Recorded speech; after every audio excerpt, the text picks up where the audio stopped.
क्या आपको पता है कि एक भिखारी की एक दिन की इनकम कितनी होती है? क्या आपको पता है कि कितने लोग बेगर माफिया गैंग के कारण भीख मांगते हैं? यह एक सच्चाई पर आधारित कहानी है। नागपुर का एक 10 वर्षीय राजू अपने पिता के साथ सड़क किनारे सब्जी बेचा करता था। एक दिन दो लोग आए और खुद को एनजीओ का लोग बताकर कहने लगे कि हम गरीब बच्चों को फ्री में शिक्षा व खाने के लिए देते हैं। और राजू के पिता से राजू के ले जाने के बारे में पूछने लगे। पहले तो राजू के पिता हिचकिचाए, लेकिन फिर बाद में बच्चे की भलाई के लिए उन्हें इजाजत दे दी। 48 घंटे बाद राजू नागपुर की झुग्गियों में बेसुध पड़ा था। उसे जहरीले इंजेक्शन दिए गए, जिसके कारण राजू की बॉडी धीरे धीरे काम करना बंद कर गई और एक सप्ताह के अंदर राजू का एक बायां पैर और एक हाथ पूरी तरह डैमेज हो गया। उसके बाद इस बेगर माफिया गैंग द्वारा उसे व्हील चेयर पर बिठाकर मंदिरों, मस्जिदों व रेलवे स्टेशनों पर भीख मंगवाना शुरू कर दिया। यह गैंग क्या करता है? बच्चों को उठाकर उन्हें बेसुध कर दिया जाता है और फिर उन्हें नशीली दवाइयाँ व इंजेक्शन दिए जाते हैं जो शरीर में परमानेंटली डिसेबिलिटी ला देते हैं। ये इंजेक्शन अक्सर नर्व डैमेजिंग ड्रग्स होते हैं, जैसे केटामाइन, ट्रामाडोल, एनेस्थेटिक्स। ऐसा इसलिए किया जाता है ताकि लोग इन पर तरस खाए और ज्यादा भीख दें। आपके मन में एक सवाल होगा कि कितने लोग किस कारण भीख मांगते हैं। तो चलिए, 45% लोग ऐसे हैं जो गरीबी व बेरोजगारी के कारण भीख मांगते हैं और 15% लोग ऐसे हैं जो मानसिक व शारीरिक अपंगता के कारण भीख मांगते हैं। 10% लोग वे बुजुर्ग जिन्हें परिवार द्वारा छोड़ दिया जाता है।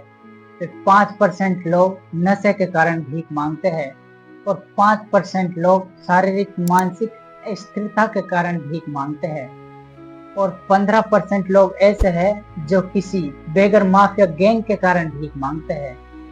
3% लोग ऐसे हैं जो कि अनाथ होते हैं। बॉम्बे प्रिवेंशन बेगर एक्ट 1959 बनाया गया। इस कानून के अंतर्गत भीख मांगना एक अपराध माना गया। अगर कोई व्यक्ति मंदिर, मस्जिद व रेलवे स्टेशनों पर भीख मांगते देखा गया तो पुलिस उसे पकड़कर गिरफ्तार कर लेती थी और दोषी पाए जाने पर 3 साल की सजा दी जाती थी और बार बार दोषी पाए जाने पर 10 साल तक की सजा दी जाती थी। ऐसे लोगों को भिक्षुगृह में डाल दिया जाता था।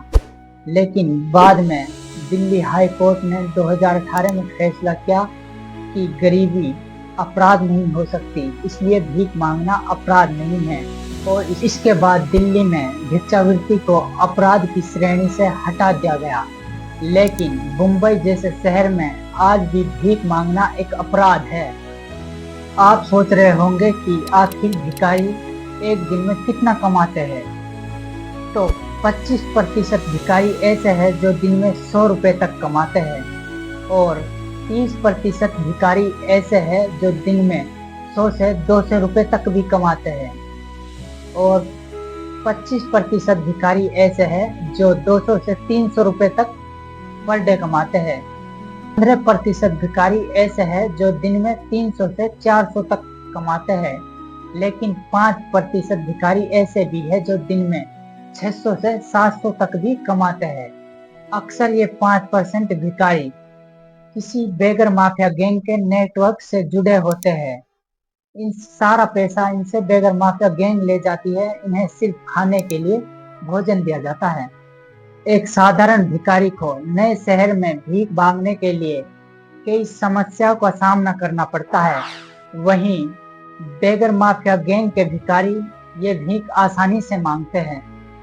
आपको कोई रास्ते में भिखारी नजर आता है तो या तो आप उसे अनदेखा कर देंगे या आप उस पर तरस खाकर उसे कुछ पैसे दे देंगे, जिसके कारण उस बच्चे को कुछ फायदा नहीं होगा, बल्कि ये बेगर माफिया गैंग और ताकतवर होता जाएगा। ऐसे में हम ऐसे बच्चों को खाने की चीजें दें वे उनके लिए कपड़े दें। अगर बच्चा बीमार है, अगर कोई भिखारी बीमार है तो उसको दवाइयाँ ला कर दें, और हमारे पास अगर वक्त है तो उससे बातचीत करें और उसकी क्या समस्या है उसका समाधान करने की कोशिश करें।